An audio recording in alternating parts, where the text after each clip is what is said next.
Hey everybody, it's Rob from Flailthroughs. This is Gundam Battle Operation 2, and I am in my Blue Destiny Unit 2.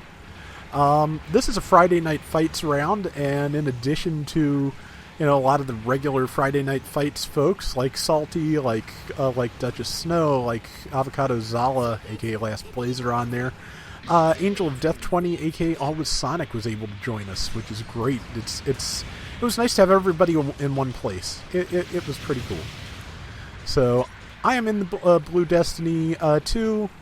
I'm not great with it, as you're going to see, especially at the start of this round where I take a lot of damage.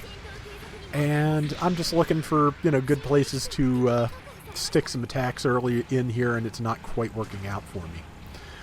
Also, with the Ifrit Noct in the game, I have a better idea of what it can do now. It has two things which are kind of... It has, as I get killed here, as Salty just managed to keep me locked down magnificently while I'm trying to do anything. I was hammering the exam button there at the end and just did not have time to get into it and get myself free. But the Ifrit Noct has a couple of really interesting skills. One is jamming, which makes your radar go weird when it is close. The counterpoint to that skill, though, is it has stealth level 3, which means it can be basically breathing down your neck and you can't see it.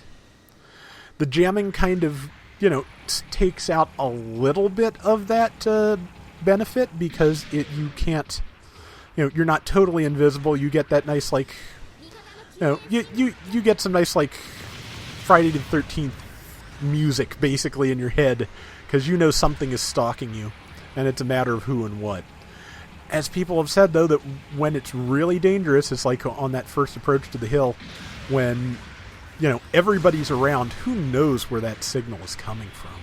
You could have, marched in a Ifrit right up to my nose, and a couple of rounds people did, and yeah, it was just a mess. But, yeah, that Ifrit is very interesting, and yeah, actually got a kill, so... Just fired the beam rifle so close to them, I thought I was going to fire past them. But, yeah, like I was talking about with the Hygog yesterday, you can also fire the missiles on this, the micro-missiles, while boosting. So that's something I'm trying to remember to do more, because weapons that you can fire while boosting are insanely useful. The micro-missiles, the Vulcans, the machine cannons. I think the Juagu's beam cannon can actually be fired while you're boosting, which is something I often forget.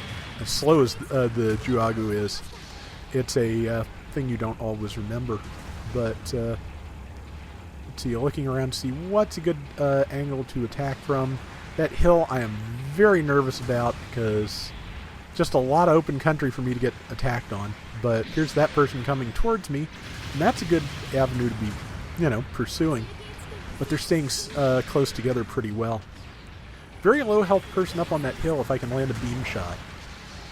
And as I wound up mentioning in the comments recently, the standard procedure of firing a weapon in this game is fire when your reticle is blue, because that means you will actually hit something.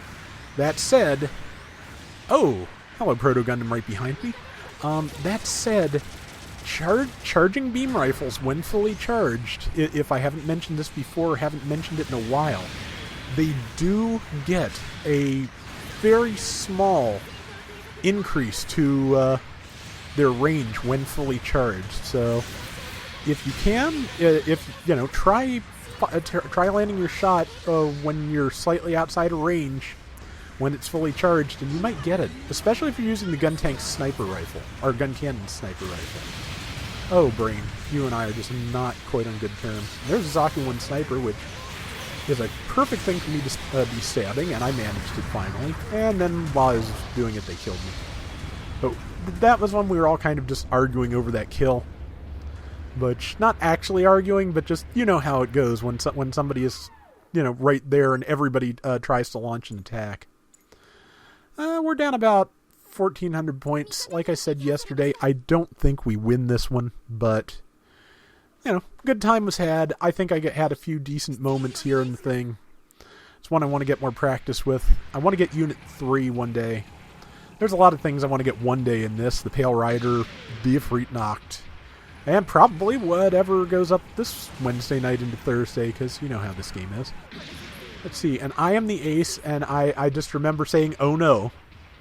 Because that's like my consistent reaction being the ace, but also just because this particular round where I am kind of fragile and I'm taking a lot of damage is the worst possible circumstances for me to be an ace.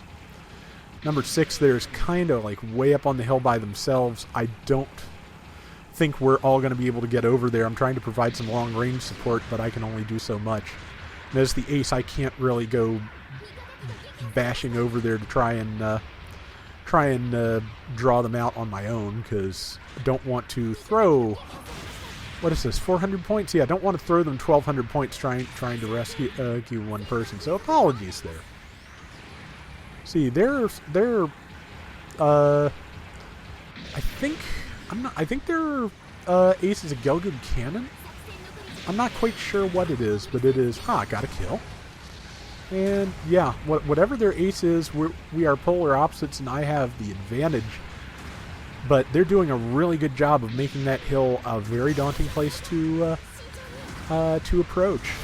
So, plus we, okay, yeah, my shield's damaged. I'm down to 969 points. I decided it was a good time to peel off and repair, because there's no point in giving up 1,200 points if I can help it.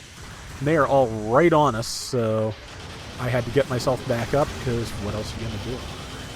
And exam for a little extra boost. And that gives me double dodge roll, which gives me some extra maneuvering space, hopefully. Threw some missiles at absolute desperate random. Avoided most of that Zaku's fire by absolute desperate random. And he is nearly dead, and I'm trying to close to where I can kill him without getting killed. Well, somebody got him, so that's fine, too. But we are only like 800 points behind, but as I recall, like, I stick my nose out to get that kill, and it does not work. 1, 2, that kill worked. But they've still got the lead, because I think their ace got somebody. And yeah, I go out after that person. Somebody else not only killed them, but then I got killed by the enemy team. So, it was just not to be. But we had fun, at least. It was just, again, just, you know, in the thick of it, it is very hard, especially on a 6-person team, sometimes when everybody is just going for it to you know, it's hard to be able to save things for the ace. It's difficult to do. Our proto, I think, is gamely trying to get at that Zaku before time is up, but even that would not give us enough points. Get us up to 11k, I think. And I really should have just popped exam so I'd be faster, but I didn't. There was so little time left, I didn't even want to waste it doing that. I just wanted to get in and try and do damage. As it was, I was nearly dead again by the time the round was over. So, yeah, that was a thing. You know, that's not even the worst I performed last night, though. That was my Gelgood cannon versus somebody's Zamel perched on top of the HLV on the coastal base map. There's just nothing you can do about that if you're the only support, because you can only fire once every like 30 seconds. Nothing you can do. So anyway, that is going to do it for today's Gundam Battle Operation 2. We will be back tomorrow with more. So till next time, everybody take care and have fun. Later!